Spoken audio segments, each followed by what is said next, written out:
Today we're returning to the dogged and determined forces of the Death Korps of Krieg and seeing how their units are faring in 9th edition.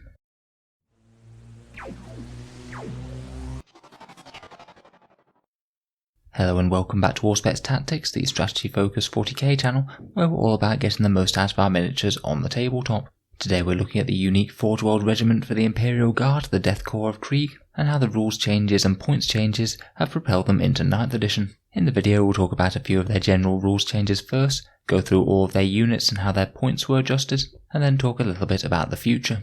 Let's jump straight into it.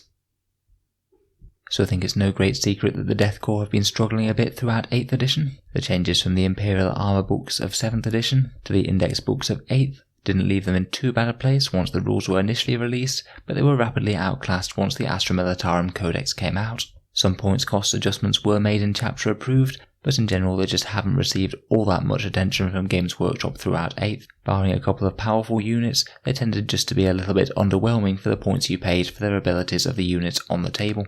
Moving into 9th, and they're now really the last Forge World army that's standing. Both Elysians and Renegades and Heretics pretty much got removed from chapter approved 2020. It's unclear whether their rules will be coming back in any sort of Warhammer Legends form or not.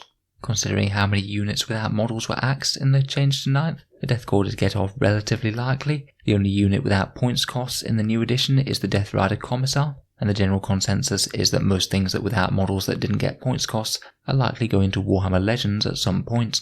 Certainly sad to see him go, as it's a pretty iconic image for the Death Korps. Otherwise, all of their other unique units do seem to be intact, which in all honesty is quite surprising, seeing as Forge will no longer sell the Grenadier Squad or the Centaur Light Assault Carrier. It's good to have more options, but they're still on a bit shaky ground if Games Workshop does decide to keep on enforcing the no model no rules policy. Otherwise, a few other Forge World options have disappeared, including interestingly enough the Gorgon Super Heavy Transporter. This one had some decent synergy with the Death Korps just being able to hide loads and loads of combat engineers or something in it. And it's a bit weird as to why this one has disappeared from chapter approved and also the Warhammer app, as far as I can tell Forge World do still sell this model on their site. In any case, I'm pretty glad to see that most of the Death Korps range remained intact. In terms of the rules changes around 9th edition, the biggest one that I think that affects the Death Korps are the changes to the morale phase. In general, morale has got a little bit less punishing to the lower leadership high number squads such as the Astra Militarum. I would say, if anything, that this makes the Cult of Sacrifice just a little bit weaker and less relevant. It's still certainly a nice to have to keep more of the Death Korps on the table, but seeing as in a normal Astra Militarum army I'd expect less models to be fleeing in general, it does mean that it's not saving you quite as many morale casualties. 9th edition is a lot more focused on grinding forward and taking a lot of objectives, and on slightly smaller board sizes, so I think that that will play in quite well with the Death Korps of Krieg's unique units. With units like Grenadiers and Combat Engineers, they're pretty handy in short-range firefights, and their base stat lines give them weapon skill 3+ as well, which means if there's a bit more combat happening, then that might come into effect just a little bit more. Otherwise though, quite a lot of their units have received some fairly helpful points changes, so let's take a look at some of them now.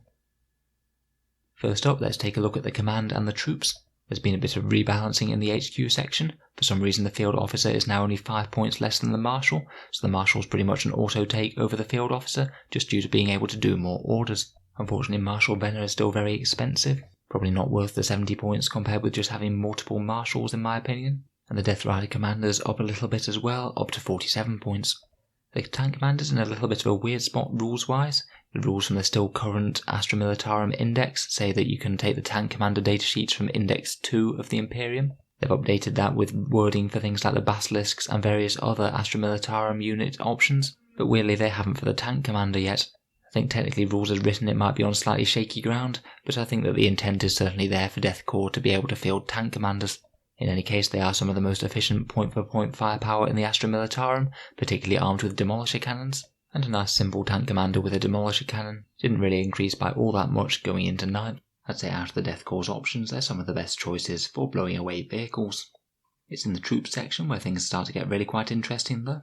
The infantry squad has unfortunately moved from 5 points to 6 points, but the Grenadier Storm squad has gone down from 8 points to 7 points, and out of the two I'd say that the Grenadiers are looking far stronger now. The infantry squad point change is a bit of a shame in my mind. To be honest, I think that they could have quite happily kept them at 5, the same as the other Astra Militarum infantry squads, as I wouldn't say that they're superior to them in any way, they just have a different regimental tactic and a few different options with synergy. I just don't think ignoring morale casualties and being able to hit a bit better in close combat really equates to all that much more than other regiments such as Kasachan and Cadian, who get very decent benefits of their own.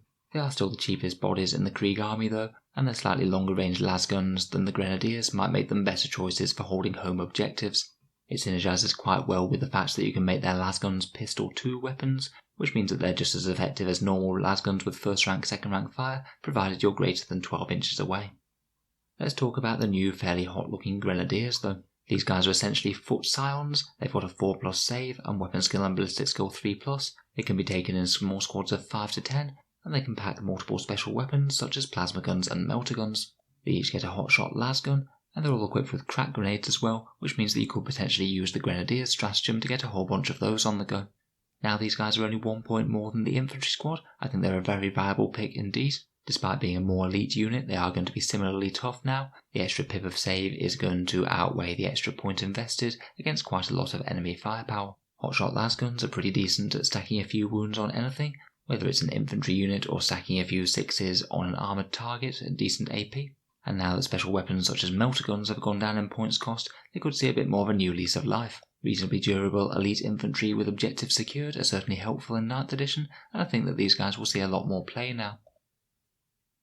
In terms of the other slots available to the Death Korps, unfortunately the Storm Chimera is just looking still a little bit more expensive than the standard Astra Militarum version.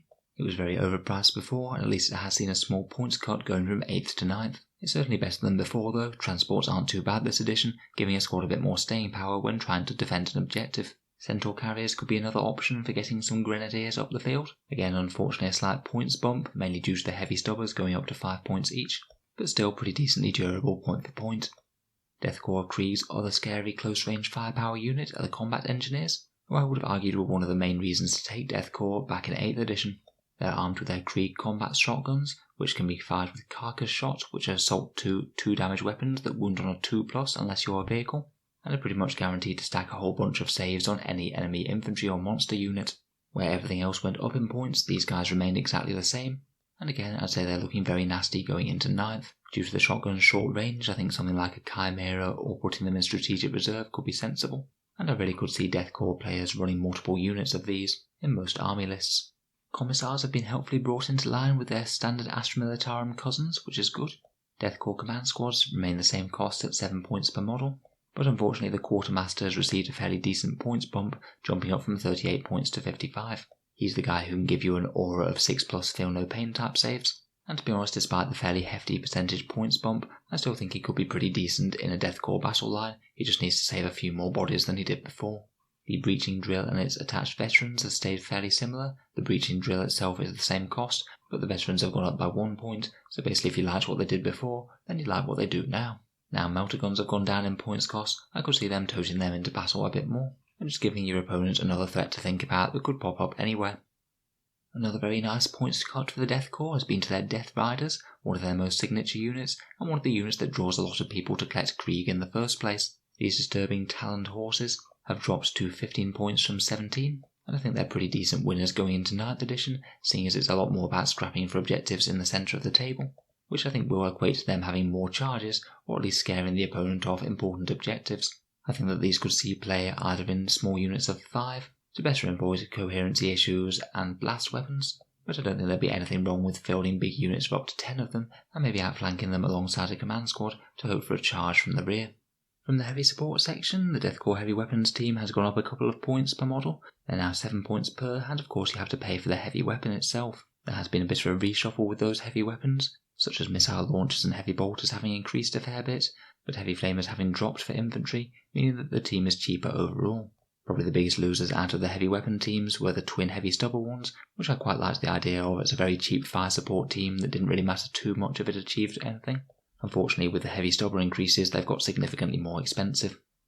Finally, we come to the Mars Alpha Lehman Russ battle tank, which is the one that has the slightly strange special rule where if you target it with a weapon that's strength 4 or less, you get +1 to the armor save. It is still remaining the exact same cost as the regular Lehman Russes, although I have to say that trait isn't particularly good, as strength 4 weapons don't tend to be very good against it. It's interesting that the Conqueror appears to not have any points in the new chapter approved, but this is a way that you can get a Conqueror turret if you really want to on a Lehman Russ. I'd say at the moment that could be one of the best reasons to run this thing. getting some nice rerolls on the go from a coaxial Stormbolter. Otherwise, as ever, Demolisher cannons are looking great, and Battle cannons and Executioner plasma cannons are decent as well. So overall, I think that the Death Korps of Krieg have received a decent buff going into the new edition, though that is coming from a context of them being far inferior to standard Imperial Guard rules-wise in the last edition. While they do have some interesting strong units, they kind of lack the diversity a little bit of the rest of the Guard. If I were running a Death Korps of Krieg army, I'd just be tempted to take another detachment of Astra Militarum, and maybe run them as custom regiment traits or something to access the other units. You're not really penalised for it at all, other than paying the command points for a second detachment. I believe that Death Korps can still use things such as astropaths within their own detachments. Technically it wouldn't be a Death Korps detachment anymore, but seeing as none of their regimental traits actually come from having to have a full Death Korps detachment, there's no actual disincentive to doing this. In any case, from the strength of the Death Korps themselves, I think that the biggest draw to them at the moment are their Grenadiers, Combat Engineers and Death Riders. All of these are decently strong options that the Astra Militarum just don't have access to. Reasonably tough with their 4+ armour and packing some decent firepower compared with standard Guardsmen.